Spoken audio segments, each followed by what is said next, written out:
नमस्कार, आर्यव्रत टाइम्स में आपका स्वागत है, जहां आप जानेंगे बिहार के 8 जुलाई की 7 बजे तक की सभी ताज़ा बड़ी खबरों के बारे में। उससे पहले एक नज़र सुर्खियों की ओर। बिहार वोटर रिवीजन में जोश पर रफ्तार धीमी, टेक्निकल फेल, फ्लाइट कैंसिल, यात्रियों का फूटा गुस्सा। यूट्यूब से राजनीति तक मनीष कश्यप ने थामा जनसुराज का हाथ। मतदाता पुनरीक्षण पर सियासी घमासान, इंडिया गठबंधन की चक्का जाम चेतावनी। जीविका दीदियों के भरोसे वोटर लिस्ट सुधार मिशन 100% तक पहुंचने की तैयारी। बढ़ते हैं खबरों की ओर विस्तार से। बिहार वोटर रिवीजन में जोश पर रफ्तार धीमी। जी हां, बिहार वोटर लिस्ट रिवीजन अभियान जोरों पर है, लेकिन रफ्तार अभी और पकड़नी बाकी है। राज्य के कुल 7.90 करोड़ नामांकित मतदाताओं में से अब तक 2.88 करोड़ लोगों ने ही गणना फॉर्म जमा किए हैं, यानी सिर्फ 37%। चुनाव आयोग की वेबसाइट पर महज 11% फॉर्म ही अपलोड हुए हैं, जबकि अंतिम तिथि में अभी 18 दिन बाकी हैं। ऐसे में उम्मीद की जा रही है कि आने वाले दिनों में फॉर्म जमा करने की रफ्तार तेज होगी। बढ़ते हैं अगली खबर की ओर। टेक्निकल फेल, फ्लाइट कैंसिल, यात्रियों का फूटा गुस्सा। जी हां, उड़ान भरने से ठीक पहले विमान में आई तकनीकी खराबी ने यात्रियों की उड़ान की उम्मीदें को पंख लगने से पहले ही रोक दिया। पायलट को मिली गड़बड़ी की सूचना के बाद इंजीनियरों की टीम 2 घंटे तक समाधान में जुटी रही, लेकिन नाकाम रही। आखिरकार फ्लाइट को रद्द करना पड़ा। जैसे ही इसकी घोषणा हुई, गुस्साए यात्रियों ने एयरपोर्ट पर हंगामा शुरू कर दिया। घंटों इंतजार और सफर की प्लानिंग कर पानी फिरने से नाराज लोग एयरलाइन से मुआवजे और वैकल्पिक व्यवस्था की मांग करते दिखे। बढ़ते हैं अगली खबर की ओर। यूट्यूब से राजनीति तक मनीष कश्यप ने थामा जनसुराज का हाथ। जी हां, यूट्यूब मनीष कश्यप ने सोमवार को जनसुराज पार्टी की सदस्यता को लेकर डिजिटल दुनिया से निकलकर सक्रिय राजनीति में कदम रख दिया। इस मौके पर जनसुराज के संस्थापक प्रशांत किशोर ने कहा, मनीष सिर्फ यूट्यूबर नहीं है, बल्कि उनकी बिहार की व्यवस्था में बदलाव लाने का जज्बा रखते हैं। मनीष कश्यप ने भी अपने इरादे साफ रखते हुए कहा, अब समय है जमीन पर उतरकर बदलाव की लड़ाई लड़ने का। बढ़ते हैं अगली खबर की ओर। मतदाता पुनरीक्षण पर सियासी घमासान, महागठबंधन की चक्का जाम की राज चेतावनी। जी हां, बिहार में चल रहे मतदाता पुनरीक्षण अभियान पर इंडिया गठबंधन ने गहरी आपत्ति जताई है। नेताओं ने चुनाव आयोग पर आरोप लगाए हैं और कहा है कि गरीब और वंचित तबकों के पास आवश्यक दस्तावेज नहीं होने के कारण करोड़ों की मतदाताओं के नाम सूची से हटाए जा सकते हैं। इस मुद्दे को लेकर महागठबंधन ने चक्का जाम और सड़कों पर उतरने का ऐलान कर दिया है। विपक्ष का कहना है कि यह प्रक्रिया लोकतांत्रिक अधिकारों पर सीधा हमला है, जबकि प्रशासन पारदर्शिता और निष्पक्षता की बात कर रहा है। बढ़ते हैं अगली खबर की ओर। जीविका दीदियों के भरोसे वोटर लिस्ट सुधार मिशन 100% तक पहुंचने की तैयारी। जी हां, मतदाता पुनरीक्षण कार्यक्रम को गति देने के लिए जिला प्रशासन ने कमर कस ली है। इस अभियान में 3356 जीविका दीदियों को बीएलओ के साथ मिलकर जिम्मेदारी सौंपी गई। प्रशासन का दावा है कि ये दीदियां घर घर जाकर लोगों को जागरूक करेंगी और फॉर्म भरवाने में मदद करेंगी। लक्ष्य साफ है, 26 जुलाई की अंतिम तिथि से पहले 100% मतदाता पुनरीक्षण कार्य को पूरा करना। प्रशासन से जन सहभागिता का मॉडल, जहां ग्रामीण महिलाएं लोकतंत्र को मजबूत करने की अहम भूमिका निभा रही हैं। बढ़ते हैं अगली खबर की ओर। रेल यात्री ध्यान दें, बिहार को मिली 5 नई ट्रेनों की सौगात, सफर होगा आसान। जी हां, पटना दौरे पर पहुंचे रेल मंत्री अश्विनी वैष्णव ने बिहार वासियों को बड़ी सौगात दी है। उन्होंने राज्य को 5 नई ट्रेनों की घोषणा की, जिनमें अमृत भारत एक्सप्रेस प्रमुख आकर्षण है। पटना से दिल्ली और दरभंगा से लखनऊ के बीच अब तेज और आधुनिक अमृत भारत ट्रेन दौड़ेंगी।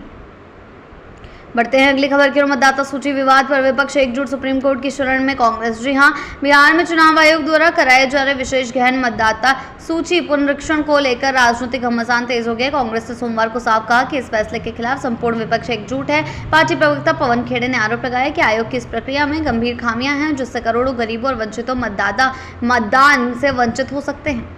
बढ़ते हैं अगली खबर की ओर। जनता दरबार में अब नहीं चलेगी लापरवाही, डीएम ने दिए सख्त निर्देश। जी हां, गया डीएम शशांक शुभांकर ने साप्ताहिक समीक्षा बैठक में साफ कर दिया कि जनता दरबार में आने वाली शिकायतों को हल्के में लेने की अब कोई गुंजाइश नहीं है। उन्होंने अफसरों से कहा कि लोग न्याय की उम्मीद लेकर आते हैं, इसलिए हर शिकायत का समयबद्ध और असरदार समाधान जरूरी है।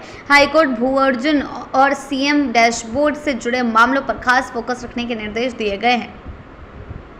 बढ़ते हैं अगली खबर की ओर। घटना कहीं भी हो सकती है, कानून व्यवस्था पर जेडीयू का बचाव, विपक्ष हमलावर। जी हां, पटना में व्यवसायी गोपाल खेमका की हत्या के बाद बिहार की कानून व्यवस्था पर उठ रहे सवालों के बीच मुख्यमंत्री नीतीश कुमार की पार्टी जेडीयू ने बड़ा बयान दिया है। राज्यसभा सांसद संजय झा ने कहा है कि लॉ एंड ऑर्डर बिहार में परफेक्ट है, घटना तो कहीं भी हो सकती है। उन्होंने बताया कि मुख्यमंत्री खुद मामले की समीक्षा कर चुके हैं और जल्द नतीजे सामने आएंगे।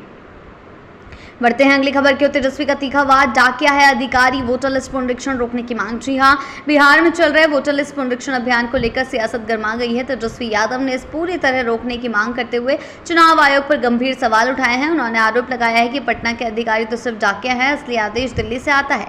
तेजस्वी ने कहा कि आयोग के निर्देशों में भारी विरोधाभास है। विज्ञापन में कहा जा रहा है कि दस्तावेज जरूरी नहीं, लेकिन आदेश कुछ और ही कहते हैं। उन्होंने पूछा कि मनरेगा या आधार कार्ड क्यों अमान्य किया गया और आखिर वोट बनने की प्रक्रिया में इतना भ्रम क्यों है।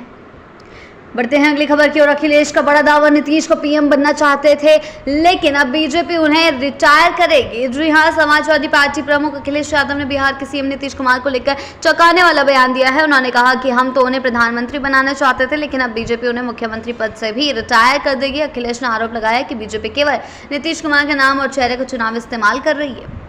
बढ़ते हैं अगली खबर की ओर। गोपाल खेमका हत्याकांड पर मायावती का हमला, कहा बिहार की राजनीति खून खराबे से गर्म है। जी हां, बिहार के चर्चित कारोबारी गोपाल खेमका की हत्या ने राज्य की राजनीति में भूचाल ला दिया है। इस पर बसपा प्रमुख मायावती ने तीखी प्रतिक्रिया देते हुए बीजेपी जेडीयू सरकार को आड़े हाथों लिया है। उन्होंने कहा कि बिहार में दलितों, पिछड़ों और गरीबों पर जुल्म, शोषण की घटनाएं लगातार चर्चा का विषय रही है, लेकिन अब एक प्रमुख बीजेपी नेता की राजधानी में हत्या ने साफ कर दिया कि राज्य में कानून व्यवस्था नाम की कोई चीज नहीं बची है। बढ़ते हैं अगली खबर की ओर। बिहार में वोटर लिस्ट पर भड़के इमरान मसूद, बोले लोकतंत्र को बचाना है तो सुप्रीम कोर्ट को हस्तक्षेप करना चाहिए। जी हां, बिहार में चल रहे मतदाता सूची विशेष पुनरीक्षण अभियान को लेकर विपक्षी हमले तेज हो गए हैं। अब कांग्रेस सांसद इमरान मसूद ने भी चुनाव आयोग पर बड़ा आरोप लगाया है। उन्होंने कहा है कि आयोग निष्पक्ष नहीं है, बल्कि हठ धर्मी रवैया अपनाकर गरीब, पिछड़े और दलितों को मताधिकार से वंचित करने की कोशिश कर रहा है। मसूद ने कहा कि बिहार की 80% आबादी पिछड़े और दलितों की है, जिनके पास जरूरी दस्तावेज नहीं है। उन्होंने सवाल उठाया, गाँव में में बच्चों के पास जन्म प्रमाण पत्र कहां से आएंगे। बढ़ते हैं अगली खबर की ओर। वंदे मातरम कहेगा वही राज करेगा, जगद्गुरु राम भद्राचार्य का गांधी मैदान से बड़ा बयान। जी हां, पार्टी के पटना के गांधी मैदान में हुए सनातन महाकुंभ में जगद्गुरु राम भद्राचार्य ने अपने संबोधन से राजनीति को गर्म कर दिया है और राजनीति से लेकर धर्म तक कई तीखे और भविष्य सूचक बयान दिए हैं। उन्होंने कहा भारत में वही राज करेगा जो वंदे मातरम कहेगा, और यह भी जोड़ा कि जो सनातन धर्म को काटेगा वो स्वयं कट जाएगा। राम भद्राचार्य ने एक अकबर और बाबर का नाम लेते हुए कहा कि अगर कोई बाबर या अकबर का होकर रहेगा तो उसे भारत में स्थान नहीं मिलेगा। वहीं उन्होंने स्पष्ट किया कि उन्हें मुसलमानों से कोई चिढ़ नहीं है, पर जो सनातन के खिलाफ जाएगा उसका टिकना असंभव है। बढ़ते हैं अगली खबर की ओर। वोटर लिस्ट की लड़ाई सुप्रीम कोर्ट तक पहुंची, राजद बोली मत अधिकार पर हो रहा वार। जी हां, बिहार चुनाव से पहले वोटर लिस्ट संशोधन पर सियासी पारा चढ़ गया है। आरजेडी नेता मनोज झा सीधे सुप्रीम कोर्ट पहुंच गए हैं और चुनाव आयोग के आदेश को मत अधिकार पर हमला बताया है। उनका आरोप है कि यह प्रक्रिया दलितों, मुसलमानों और प्रवासियों को सूची से बाहर करने की साजिश है।